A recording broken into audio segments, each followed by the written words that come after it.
জেলের জালে যখন গুগু মুন্সির লাশে উঠে গেছে, জেলের রশি দইরা টানে কিন্তু কাজ হয় না। এই রশিটা টাইনে যত জাল টানে ততই ভারী লাগে। চলছো সেখানেও জিকির করা যাইবে, তুমি বাজারে গেছো সেখানেও আমার আল্লাহর জিকির চলবে। আরে যেই কোন কাজে আমরা থাকি আল্লাহর জিকির আমরা করতে পারি গো। যারা আমার আল্লাহর জিকির করতে করতে জিব্বাটা তাজা রাখবে রে বন্ধু, ওই ব্যক্তিটা হাসতে হাসতে আমার আল্লাহর জান্নাতে যাইব। বসির উদ্দিন মুন্সি আমার আল্লাহরে এত জিকির করছে গো, দাঁড়িয়ে পাগলের মতো ডাকতো, বৈশাও পাগলের মতো ডাকতো, শুয়েও পাগলের মতো ডাকতো। আরে জিকির কারে কয় মুরব্বি বাবা ও সোনার যুবকের দলেরা, ভালো করে শুনে নাও। যেই ব্যক্তিটা জিকির করে পাগল সাইজে গেলেন দুনিয়ার বুকে, ওই ব্যক্তিটা মারা যাওয়ার পরের ঘটনাটা উল্লেখ করা হয়। ওই ব্যক্তিটা যখন মারা যায় 1 বছর নয়, 2 বছর নয়, 3 বছর নয়, 32 বছর পরে তার কবর যখন ভাঙ্গা গেছে রে ভাই, 32 বছর পরে কবর ভাঙ্গার পরে, আরে 32 বছর আগে যেই মানুষটার লাশ যেমন ভাবে কবর দেওয়া হয়েছিল রে বন্ধু, আমার আল্লাহর লীলা খেলা বোঝা যায় না গো। 32 বছর পরে মনে হইতেছে লাশটা দেখে মাত্র আজই তার কাফনের কাপড় পেছানো হয়েছে। আরে বসির উদ্দিন মুন্সি যার নামে শেষে এইবার গুগু মুন্সি লাগাইয়া দিছে, আপনারা ভালো করে শুনছেন, পত্রিকায় দেখছেন, ভালো করে শুনে না। এইবার গুগু মুন্সি কেন বলা হইতো? একটা মাত্র কারণে, তিনি সব সময় আমার আল্লাহর জিকির করতো। আরে গুনু গুনু কইরা আল্লাহর নামের জিকির করছে রে বন্ধু, এই জন্য মানুষ তারে গুগু মুন্সি বলতো। এই গুগু মুন্সি মারা যাওয়ার 32 বছর পরে যখন কবরটা ভাঙ্গা গেছে রে বন্ধু,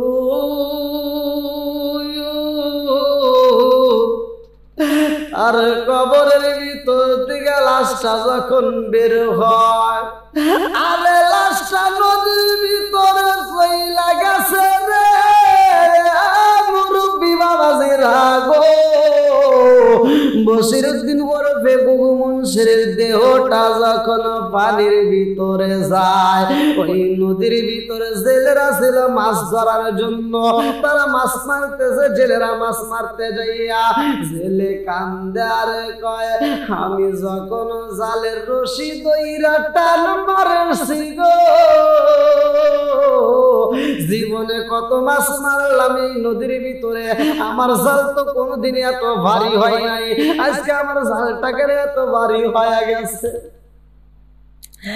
আরে যারা আমার আল্লাহ এবং রাসূলকে জীবনের চাইতে ভালোবাসে রে বন্ধু, তাদের এই দেহটা মাটিতে খাওয়া আমার আল্লাহ হারাম কইরা দিছে।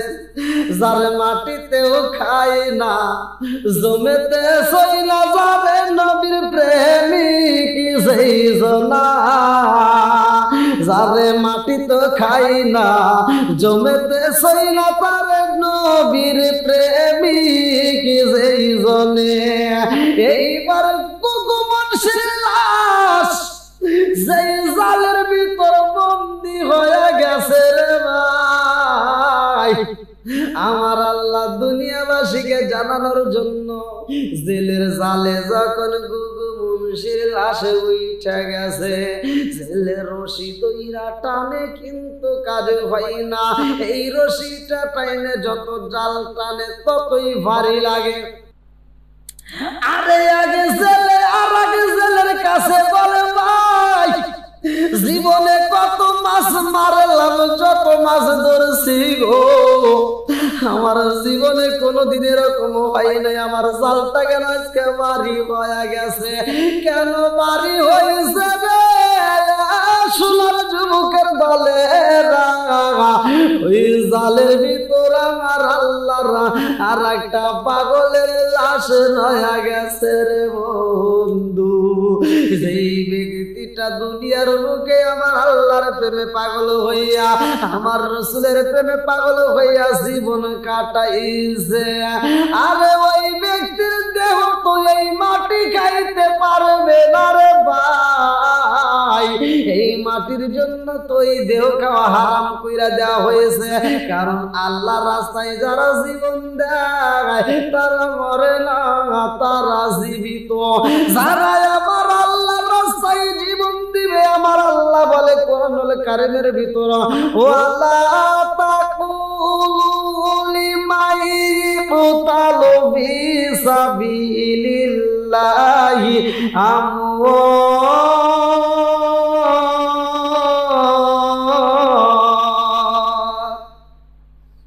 আল্লাহ বলে যারা আমার রাস্তায় জীবন দেয় তারা মরে না, তারা জীবিত। আমরা হয়তো বুঝতে পারি না। বন্ধুরা রে আমার গুগু মুন্সির দেহটা যখন জালের ভিতর বন্দী হয়ে যায়, এইবারে ছেলে আরো অন্য অন্য ছেলেদেরকে ডাক দিয়া কয় বাইরে ভাই, জীবনে নদীর ভিতরে কত জাল পালাইলাম, আমার জাল তো কোনোদিন এত ভারী হয় নাই, আজকে আমার জাল এত ভারী হয়েছে কারণটা কি? তোমরা সবাই আসো আমার রশি ধরে টানবা। আরে একজন নয় দুইজন নয় রে ভাই, ওই দিন ওই জায়গায় ওই নদীর ভিতর যতগুলো ছেলে ছিল সব ছেলেদেরকে নিয়ে এবার রশি ধরে টান মারছে রে ভাই। তারা মনের ভিতরে কল্পনা শুরু হয়ে গেছে। একজন বলে এইখানে বুঝি ভালো মাছ উঠতে গেছে, আর একজন বলে না না আজকের জালে বুঝি সবচাইতে বড় মাছ বন্দী হয়ে গেছে। আরে এক একজনের এক একটা কল্পনা শুরু হয়ে গেছে রে বন্ধু, কিন্তু ওইখানে তো বড় মাছ না, আমার আল্লাহ যারে পৌঁছায়া দিছে রে বন্ধু তিনি হইলেন বশিরউদ্দিন মুন্সির দেহটা। আরে যিনি 32 বছর আগে মারা গেছে, যার দেহটা কবরস্থানে মাটি হয়ে গেছিল, নদীর ভাঙনের কারণে যখন দেহটা বাইরে হইয়া নদীর ভিতর বিলীন হয়ে যায়, আমার আল্লাহ এই দেহটা তো পানিতে ভাসাইব না রে বন্ধু, এই জন্য আল্লাহ জালের ভিতর বন্দী কইরা দিছে। এ মুরব্বি বাবা ও সোনার যুবকেরা ভালো করে শোনো, গুগু মুন্সির দেহটা কেন মাটিতে খাই নাই? একটা মাত্র কারণ, এই দুনিয়ার বুকে গুগু মুন্সি আমার আল্লাহরে এত স্মরণ করেছে, আমার নবীর প্রেমে এত পাগল ছিল রে বন্ধু, যার কারণে আমার আল্লাহ ওই দেহটা এই মাটিকে খাইতে দেয় নাই। আরে গুগু মুন্সির দেহটা এত তরু তাজা, মনে হয় দেহটা মাত্র মারা গেছে রে। এই দেহটাকে বুঝি মাত্র গোসল করানো হয়েছে, মাত্র চোখে সুরমা দেওয়া হয়েছে, মাত্র তারা এই মুহূর্তে বুঝি আতর দেওয়া হয়েছে। বন্ধুরা রে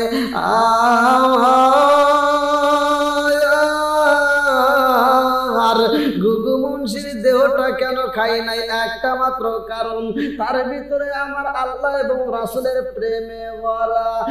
আমার মুরব্বি বাবারা জেলার এইবার জালের রশি ধরে টানতে টানতে যখন জেলে বলে হুজুর দেহটা যখন নৌকার উপর তুললাম, আমরা তাকায়া দেখি গো আমাদের জালের ভিতরে বড় কোনো মাছ না, আমাদের জালের ভিতরে কাফনের কাপড় বেছানো একটা দেহ উঠে গেছে।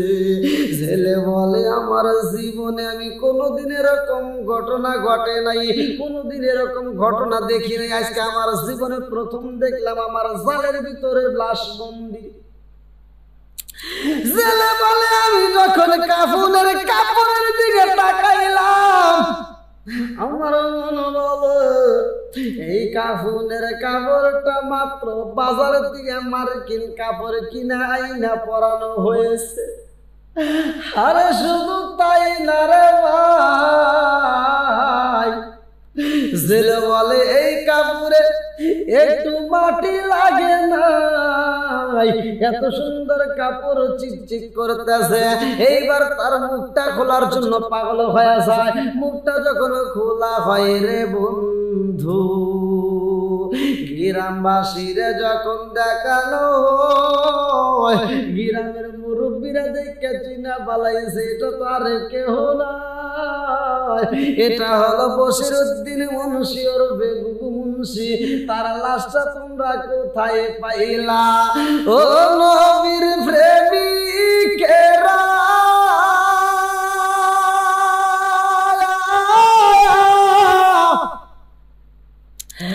আরে দিশাহারা মরণের ভয় করে না,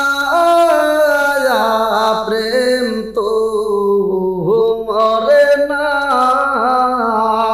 প্রেম তো মরে না।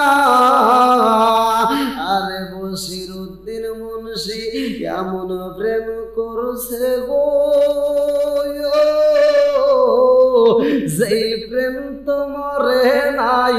প্রেমিক বিদায় নিছে কিন্তু প্রেম তো মরে নাই। আরে নবীর প্রেমে পাগল রে গুগু মুন্সির মুখটা দেখা গ্রামবাসী কান্দে গো। গ্রামের মুরব্বীরা কয় জীবনে কত আমরা মানুষ মাটি দিলাম, কোনদিন তো এরকম ঘটনা ঘটে নাই। আরে বাজান, আমরা তো নিজেরাও তো কত কবরস্থান করতে যাইয়া, কবরস্থানে যখন আমরা মাটি খুঁড়ি, ওই কবরের ভিতরে আমরা মানুষের হাড় পাই, ওই কবরের ভিতরে মানুষের মাথার খুলি পাওয়া যায়, কিন্তু এত সুন্দর দেহ তো পাওয়া যায় না। আরে আমি গেলাম কৈজুরিতে ঘোরার জন্য, সেইখানে দিকপুর এলাকার মাঝে যখন দাঁড়াইছি গো, একজন ব্যক্তি ওইখানে দাঁড়াইয়া কান্দে চোখের পানি বালাইয়া। জিগাইলাম ভাই কেন কান্দো? ওই ব্যক্তি কান্দার কয় হুজুর আপনি এই নদীর মাঝে দাঁড়াইয়া, কিনারায় দাঁড়াইয়া কি দেখতেছেন? আমি বললাম এই দৃশ্যগুলো দেখার জন্য আসছি, নদীর পানি দেখার জন্য। বলে হুজুর আমি কেন আইছি জানেননি? এই দিকপুর এলাকায় যে বিনুটিয়া এলাকা হুজুর, এই জায়গাটার সামনে দেখা যায় কত সুন্দর নদী। এই নদীর মাঝখানে বরাবর আমাদের গ্রামের কবরস্থান ছিল হুজুর।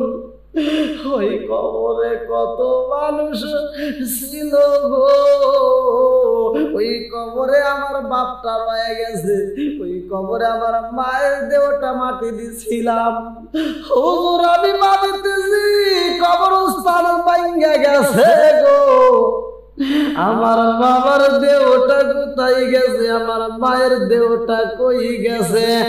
আমার মুরব্বী বাবাজিরা গো, ও সোনার যুবকের দলেরা, জীবনে তো আমরা কত সময় নষ্ট করলাম, জীবনে তো কত জায়গায় কত সময় দিলাম। একটাবার কবরের কথাকে স্মরণ করেন, একটু কবরস্থানের পাশে দাঁড়াইয়া দেখেন, একটাবার চিন্তা করে দেখেন। আপনি যেমন হাইটা হাইটা বাজারে যান, আপনি যেমন মার্কেট করেন, আপনি যেমন মসজিদে যান, আপনি যেমন খাওয়া দাওয়া করেন, আপনি যেমন ঘুমান, আরে ওই কবরস্থানের ভিতরে যারা রয়ে গেছে তারাও আমার তোমার মতো ছিল গো।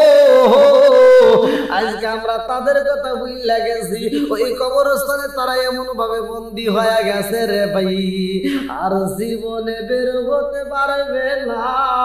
আমি যদি অপরাধী হই, তুমি যদি অপরাধী হও, আরে আমার তোমার নামে যখন মামলা হয়ে যাইব, আমাকে বাড়ির থেকে যখন পুলিশ হাতকা পরাইয়া নিয়ে যাইব রে ভাই, আমার হাতে সেকল পরাইয়া নিয়ে যাইব। 1 মাস নয়, 2 মাস নয়, 3 মাস পরে হলেও আমার যখন জামিন হয়ে যাইব, আমি বাড়িতে আইব গ্রামবাসীর সাথে আমার দেখা হইব, আমার নাম আশেপাশে মানুষের সাথে প্রচার হয়ে যাইব, আমাকে দেখার জন্য মানুষ ভিড় করবে। কিন্তু আমার তোমার বাড়ি নয়, রাস্তা নয়, ঘাটে নয়, সেই কোনো জায়গায় এমন একজন ব্যক্তি আসবে গো, যার নাম বলা হয় মালাকুল মউত আজরাইল। আরে এই মালাকুল মউত আজরাইল যেই দিন আসবে, আমার তোমার দেহটা নেওয়ার জন্য পাগল হয়ে যাইব, একটা মিনিট পার হইতে দিবে না। আল্লাহ যখন হুকুম করবে রে বন্ধু, কুল্লু নাফসিন যায়কাতুল মাউত, এই মরণ নামক ফলটা খাওয়ার জন্য তখনই রেডি হয়ে যাইতে হইব। ও মানুষ আইব রে,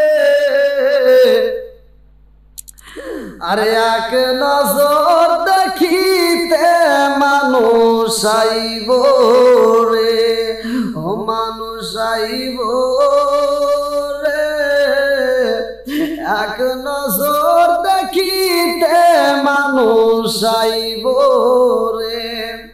আর দেখো রে কাচার পাখি যেদিন যাইব রে, এক নজর দেখিতে মানুষ আইব রে।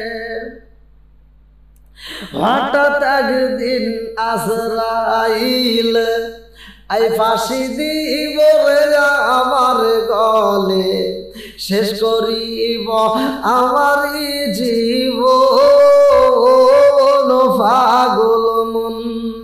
হঠাৎ একদিন আজরাইল আই ফাঁসি দিব রে আমার গলে, শেষ করিব আমার জীবন পাগল মন। তুই মরিলে সঙ্গের সাথী পাইবি না জীবন পাগল মন। একবার ভাবলি না রে তোর হইব রে মরণ পাগল মন, একবার ভাবলি না রে তোর হইব রে মরণ। বন্ধু বান্ধব আছে যত, এই জানাজা শিবের শত, শেষ করিব আমার দাফন পাগল মন। বন্ধু বান্ধব আছে যত, এই জানাজা শিবের শত, শেষ করিব আমার দাফন পাগল মন। তুই মরিলে সঙ্গের সাথী পাইবি না একজন পাগল মন, একবার ভাবলি না রে তোর হইব রে মরণ পাগল মন, একবার ভাবলি না রে তোর হইব রে মরণ। বন্ধুরা রে আমার, বসিরউদ্দিন মুন্সিরে কেন গুরু মুন্সি বলা হয় ভালো কইরা শুই না না। আমার আল্লাহর জিকির করতো এমন ভাবে রে ভাই, আল্লাহ বলছে সূরা রাদ আয়াত নম্বর 28, আল্লাহ বিজিক্রিল্লাহি তাতমাইন্নুল কুলুব। আর যেই দিলের ভিতরে আমার আল্লাহর নাম আছে গো, ওই দিলের ভিতরে শান্তি আছে। যেই দিলের ভিতরে আল্লাহর নাম নাই, ওই দিলের ভিতরে শান্তি নাই। গুগু মুন্সি আমার আল্লাহর জিকির করত রে ভাই, এমন পাগল ছিল। গ্রামের মানুষেরা কয় তো গুগুর মতো শুধু জিকির করতেই থাকে, এই জন্য গুগু মুন্সি ভালো করে শুই না নাও। গ্রামবাসী কয় পাগল হয়ে গেছে।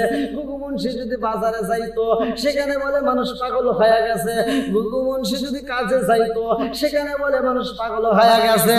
আরে তিনি বলে আমার জগৎ মাসি পাগল কইব, আমার কোনো দুঃখ নাই। আমি তো পাগলই হয়েছি রে, আল্লাহ এবং রাসূলের প্রেমে আমি পাগল হয়ে গেছি। ও জগৎবাসীরা, আমি যে আল্লাহ এবং নবীর প্রেমে পাগল গো। তোমরা যদি আমারে পাগল কো, আমার কাছে মজা লাগে। আল্লাহ যেন তোমাদের মুখের কথা কবুল করে। তবে আমি তোমাদের কাছে বইলা যাই, আমি যদিও পাগল গো, আমি পাগল হইলে আল্লাহ এবং নবীর প্রেমে পাগল। আরে গুগু মুর্শিদ লাগবে কাছে লেলা কয়, আমাদের জীবনে এত সুন্দর মানুষ আমরা দেখি না। আরে মরার পরে এই মানুষটা এত সুন্দর কেমনে হইল? এই মানুষটার দেহটা এত সুন্দর দেখা যায়, কাপড়গুলো চিকচিক করতেছে। জাইলারা কয় আমরা এই লাশটার মুখ দেখে নেব গো। তারা মুখটা যখন দেখতে যায়, আমাদের নাকে এত সুন্দর ঘ্রাণ পাইলাম। গুগু মুন্সির দেহ থিকা এত সুন্দর ঘ্রাণ পাওয়া যায় গো, এই ঘ্রাণ বুঝি এই বাজারে পাওয়া যাইব না। আরে গুগু মুন্সির লাশ পাওয়ার পরে গ্রামবাসী দেখে খুশি হয়ে যায়। একজন কয় তাড়াতাড়ি আবার নতুন করে কাপড় নিয়ে আসো, আর একজন বলে তাড়াতাড়ি যাও সুরমা নিয়ে আসো, আর একজন বলে তাড়াতাড়ি যাও তার জন্য আতর নিয়ে আসো, আর একজন বলে গোলাপ পানি নিয়ে আসো। এক একজন এক একটা আনার জন্য পাগল হয়ে যায়। আরে এইবার আতর নিয়ে এসে আতরের মুটকি যখন গুলজার ভাই গুগু মুন্সির লাশের উপরে যখন আতর ছিটাইতে যায়, আতরওয়ালা কয় আমি আমার জীবনে যত আতর ব্যবহার করছি গো, আরে গুগু মুন্সির শরীর থেকে এত সুন্দর ঘ্রাণ পাওয়া যায় রে, এই ঘ্রাণের আতর বুঝি এই বাজারে পাওয়া যাইব না। আমার আল্লাহ এত সুন্দর করেছে রে বন্ধু, আল্লাহ এত ভালোবাসে রে ভাই। একটা মানুষ যদি মারা যায়, রোড অ্যাক্সিডেন্ট হোক, নৌকাতে হোক, যে কোনো ভাবে হোক, মানুষ যদি মারা যায়, ওই মানুষটার দেহ 3 দিন পরেই কিন্তু পচা দুর্গন্ধ বের হয়ে যায়। আর ওই মানুষটার যদি আমরা কবর দেই, সেখানেও কিন্তু আমরা দুর্গন্ধ পাই। ভালো করে শুনবা, কিতাবের ভিতর উল্লেখ করা হয় প্রত্যেকটা মানুষই মরণশীল, প্রত্যেকটা মানুষই মরবে। কুল্লু নাফসিন যায়কাতুল মাউত, আল্লাহ কই মরণ নামক ফল সবার খাইতে হইব, কেউ রক্ষা পাই না, কেউ পাবে না। আরে গুগু মুন্সির মারা গেছে রে বন্ধু,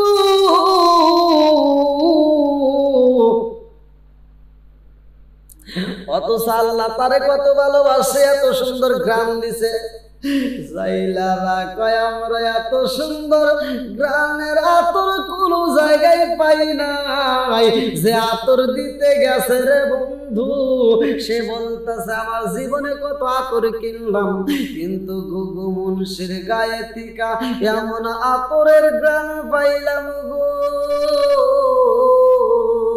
এই গ্রাম বুঝে আমার জীবনে আমি কোনোদিন কোথাও পাই নাই। এত সুন্দর গ্রাম বের হয়েছে রে একমাত্র গুগু মুন্সির দেহ থেকে। এইবার সব জনগণ বলতেছে দেরি কইরো না, আমরা কাপড় নিয়ে আইছি, তারে নতুন কাপড় পরাইয়া জনগণের মতো বিদায় দিয়া দাও। এইবার আর একজন কয় না না, হতে পারে না গো, আমরা কেন নতুন কাপড় দেব? তার গায়ে যে কাফনের কাপড় পেঁচানো আছে, তোমরা সেই কাপড়ের দিকে লক্ষ্য করো।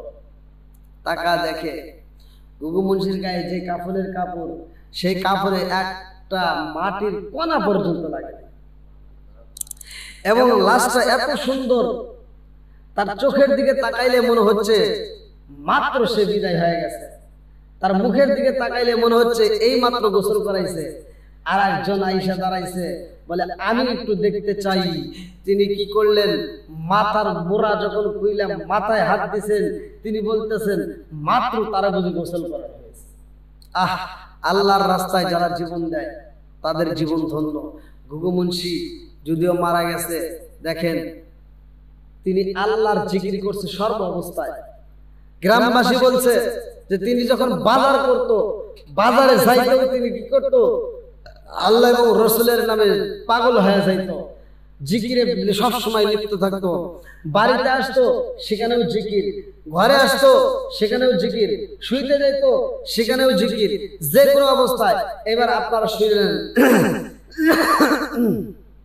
আল্লাহ বলছে আল্লাযীনা ইয়াযকুরুনাল্লাহা কিয়ামান ওয়া কুউদান ওয়া আলা জুনুবিহিম। জিকির করার ব্যাপারে আল্লাহ বলতেছেন তোমরা দাঁড়িয়ে জিকির করো, তোমরা বসে জিকির করো, তোমরা শুয়ে জিকির করো, যে কোনো অবস্থাতে জিকির করতে পারো। আমরা যদি দাঁড়িয়ে জিকির করি তাতেও আল্লাহ খুশি, আমরা যদি বসে জিকির করি তাতেও আল্লাহ খুশি, আমরা যদি শুয়ে জিকির করি তাতেও আল্লাহ খুশি। আল্লাহকে আপনারা যে কোনো অবস্থায় রাখতে পারেন। এই জন্য বন্ধুরা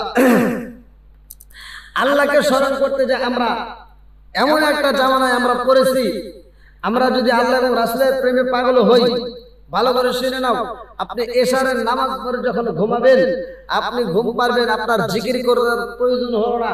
আপনি সারাটা রাত যখন ঘুমাইলেন, ঘুমানোর আগ মুহূর্তে আপনি যদি নিয়ত করেন যে আগামীকাল আমি ফজরের নামাজ আদায় করব, তাহলে আপনি এশারের নামাজের পরে যে ঘুমাবেন সারা রাত ঘুম পারবেন, অথচ জিকিরের সব আমার আল্লাহ তাআলা অটোমেটিক আমার আপনার আমলনামায় দিয়ে দিবেন।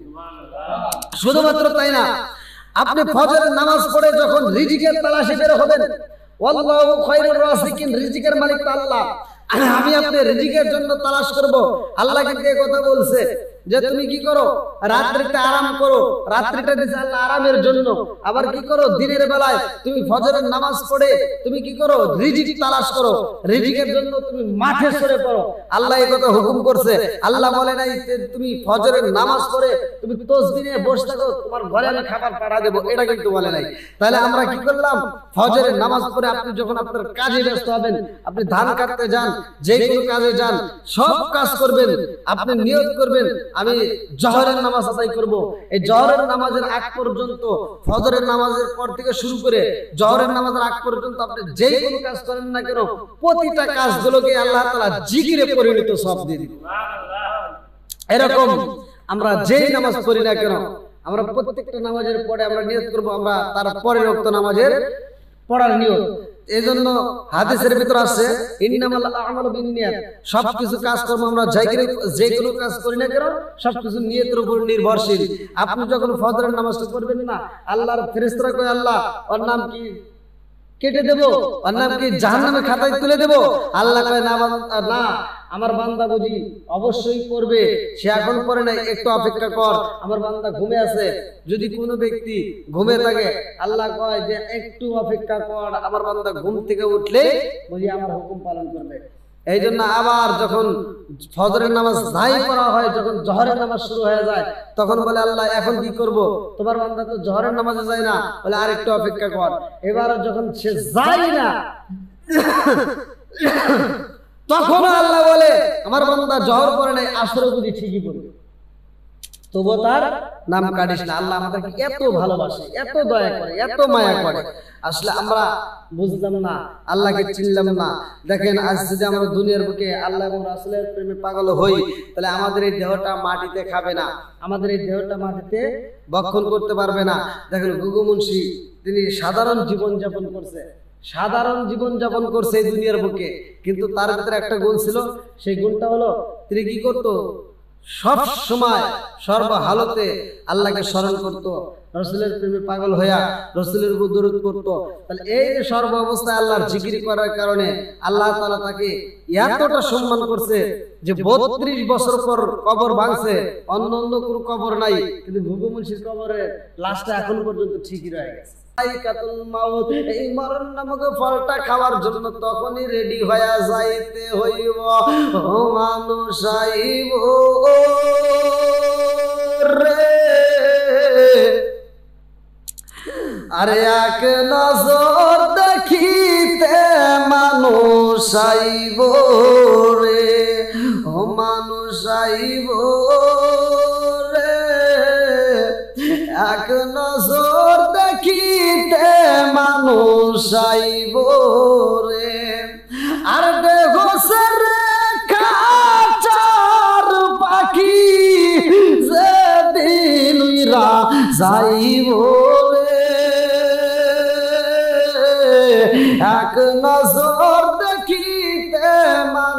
পুষাইব রে। হঠাৎ একদিন আজরাইল আই ফাঁসি দিব রে আমার গলে, শেষ করিব আমারই জীবন পাগল মন।